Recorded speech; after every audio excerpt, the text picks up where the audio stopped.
स्थिति में आपको बता दूं, कोई भी ब्यूरोक्रेट्स को यह पता नहीं था कि डायरेक्ट सेलिंग क्या होता है। किसी भी नेता को यह पता नहीं था कि डायरेक्ट सेलिंग क्या होता है, और किसी भी जज को यह पता नहीं था कि डायरेक्ट सेलिंग क्या होता है। डायरेक्ट सेलिंग को वो एक ही नजर से देखते थे कि ये मेंबर बनाने का बिजनेस है, ये झूठ बोलने का बिजनेस है, ये झूठे वादे करने का बिजनेस है। संकट आया तो उस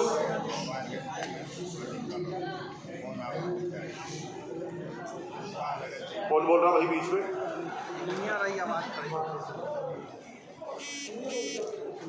ऊपर साइड टीवी चल रहा है, उसकी आवाज हमें आ रही है।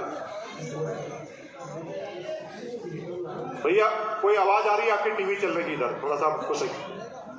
बहुत बहुत धन्यवाद। तो मुझे अच्छी तरह पता है कि जब हमारा आंदोलन चल रहा था अशोक मैदान में, हम लगातार 6 महीने तक लगे हुए थे। हर मंडे को मिस्टर सीएम के पास हम जाते थे अपनी अर्जी लेकर कि आप डायरेक्ट सेलिंग पर अपनी गाइडलाइन बनाइए। शुरू के 2-3 महीने तो वो हमें आगे पीछे घुमाते रहे, उन्हें लगा कि थक कर भग जाएंगे यहाँ से। लेकिन जब लगातार लगे रहे, इतनी परेशानी हुई कि हर मंडे को लगातार 6 महीने तक, इतनी परेशानी के बाद पहली बार सीएम जो धरना चल रहा था उस धरने पर आ गए और उन्होंने वादा किया कि मैं इस पूरे चीज को बहुत डीपली समझने की कोशिश करूंगा।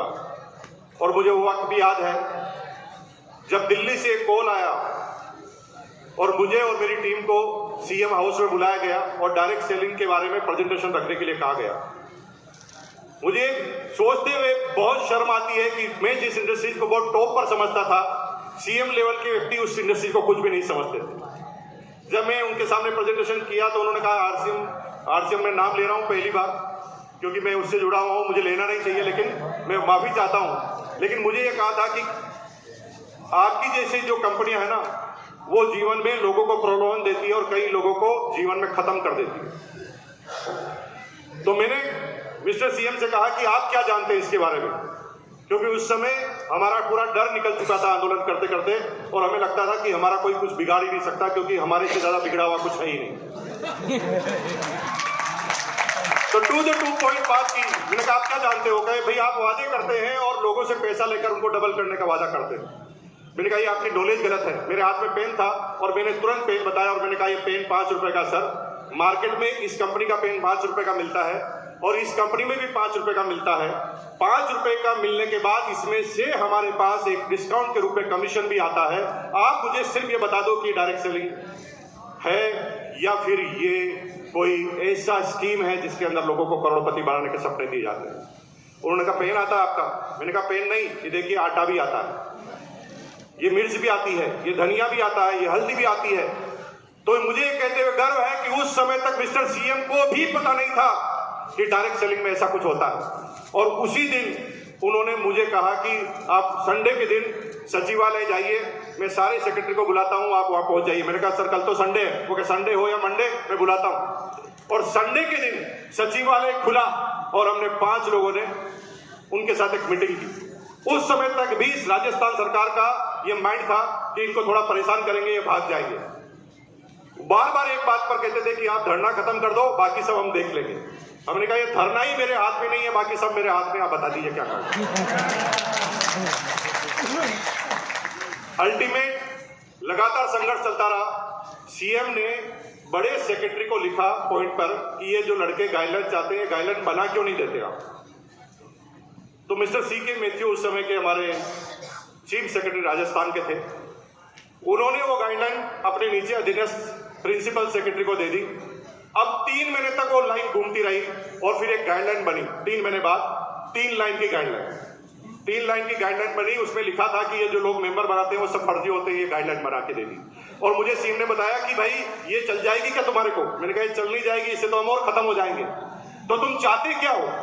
फिर 3 महीने लगे और 3 महीने बाद ये हुआ कि मिस्टर सीएम इतने परेशान हो गए कि उन्होंने आकर हमें बुलाया और कहा कि ये क्या डायरेक्ट सेलिंग होती है? मैं तो जिस भी अफसर से बात करता हूँ कोई जानता ही नहीं इसी के बारे में। ऐसा करो, तुम्हारी डायरेक्ट सेलिंग की गाइडलाइन तुम लिखो। ये हकीकत कहानी बता रहा हूं मैं आपको। ये तुम्हारे डायरेक्ट सेलिंग की गाइडलाइन तुम लिखो। और हमने 3-4 दिन तक पूरी दुनिया की डायरेक्ट सेलिंग की गाइडलाइन को रिसर्च किया, फिर इंडिया में केरला गवर्नमेंट डायरेक्ट सेलिंग की गाइडलाइन बना चुकी थी, उसको रिसर्च किया, फिर एक ऐसी गाइडलाइन को बनाकर हमने तैयार किया। और मजे की बात है, सीएम ने कहा था कि ये डायरेक्ट सेलिंग की आप गाइडलाइन बनाकर लाओ, इसे हम लीगल में चेक कराएंगे, अगर लीगल की कोई प्रॉब्लम नहीं है तो उसी पे सील लगा देंगे।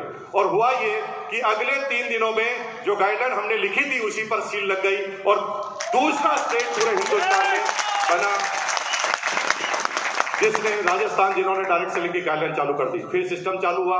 आज उसके बाद आपके संघर्ष देख सकते हैं, आप लोगों के संघर्ष की वजह से डायरेक्ट सेलिंग पर रूल्स आए, डायरेक्ट सेलिंग की कई गाइडलाइंस आई, अब सब कुछ सेटल डाउन हो गया। लेकिन मैं आज आपको लास्ट कमेंट करके इन बातों को क्लोज करना चाह रहा हूं। दुनिया में किसी भी इंडस्ट्रीज को ऊपर जाते हुए आपने देखा होगा तो वो सारी इंडस्ट्रीज इसी दौर से गुजरती है। यही सिस्टम होता है आगे जाने का, यही करेक्शन का सिद्धांत होता है। जब छोटे मोटे सारे लोग दब जाते हैं और जो मजबूत होते हैं वो ऊपर की तरफ चले जाते हैं। आज के 75 साल पहले, 80 साल पहले वही हालत एक फिल्म इंडस्ट्रीज की हुआ करती थी। आज के 80 साल पहले कोई भी व्यक्ति सभ्य परिवार का अपने मां बहनों को फिल्म में नाचने गाने के लिए नहीं भेजता। परवीन बॉबी उसका उदाहरण है। जब वो अपने परिवार वालों से खिलाफत करके फिल्म इंडस्ट्रीज में आई तो उनके मां बाप ने परवीन बॉबी की मरते दम तक शक्ल नहीं देखी, क्योंकि उस फिल्म इंडस्ट्रीज को इतना घटिया माना जाता था। लेकिन जैसे आप लोग जाबाज है ना, उस तरह फिल्म इंडस्ट्रीज के भी कुछ लोग जाबाज थे। उन्होंने अपना संघर्ष जारी रखा और धीरे धीरे लोगों को बताया ये फिल्म इंडस्ट्रीज नाचने गाने वालों की इंडस्ट्रीज नहीं है, ये फिल्म इंडस्ट्रीज समाज का आईना है। अगर दुनिया में समाज की किसी भी प्रॉब्लम को सोल्व करना है तो इस फिल्म इंडस्ट्रीज के थ्रू आप सोल्व कर सकते हैं। फिर संघर्ष हुए, धीरे धीरे कुछ लोग इससे उभरे, कुछ लोगों ने कामयाबी प्राप्त की। फिर धीरे धीरे सरकारों को पता चला, सरकार ने इसके ऊपर यूनिवर्सिटी बनाई, कई तरह के कोर्स चालू हुए और फिर राष्ट्रपति लेवल के बड़े बड़े अवार्ड फिल्म इंडस्ट्रीज वालों को मिलने लगे। और आज हालत यह है कि अभी मैं घोषणा कर दूं कि एक फिल्मी कलाकार बाहर आया हुआ है तो आप में से कई लोग उठकर उस फिल्म इंडस्ट्रीज के कलाकार से हाथ मिलाने के लिए और ऑटोग्राफ लेने के लिए चले जाएंगे। आज हालत इतनी है कि आज के 70 साल पहले, 60 साल पहले हमारे दादाजी को अगर फिल्म देखनी होती थी ना तो वो लोग चुपके से अपने पिताजी से छुपकर से फिल्म देखने जाते थे। लेकिन आज आपके बच्चे क्या ऐसा करते हैं? आप आपके बच्चे को इन्फॉर्म करते हैं, डैडी रात को 12 बजे आऊंगा, आज फिल्म देखने जा रहा हूं। ये इतना बड़ा परिवर्तन कहां से आया? ये उस फिल्म इंडस्ट्रीज के संघर्ष की वजह से आया कि जब तक वो सरकारों को समझा नहीं पाए कि फिल्म जो है वो समाज का आईना है, दुनिया की सारी प्रॉब्लम को दूर करने का तरीका है। और आज हालत ये हो गई कि फिल्म इंडस्ट्रीज को सबसे ज्यादा तवज्जो दी जाती है उनके कलाकारों को, उनके महानायकों को। आज के 80 साल पहले कोई जिस इंडस्ट्रीज को देखता नहीं था वो सारे के सारे लोग आज अपनी आंखों में चकाचौंध होते हुए उस इंडस्ट्रीज को देखते हैं। थोड़ा सा रुक जाइए, क्योंकि ये तो अभी जवानी के साल चल रहे हैं डायरेक्ट सेलिंग के। आज की तारीख में किसी भी गवर्नमेंट के पास डायरेक्ट सेलिंग के अलावा कोई अल्टरनेट है ही नहीं इस बेरोजगारी को कंट्रोल करने का।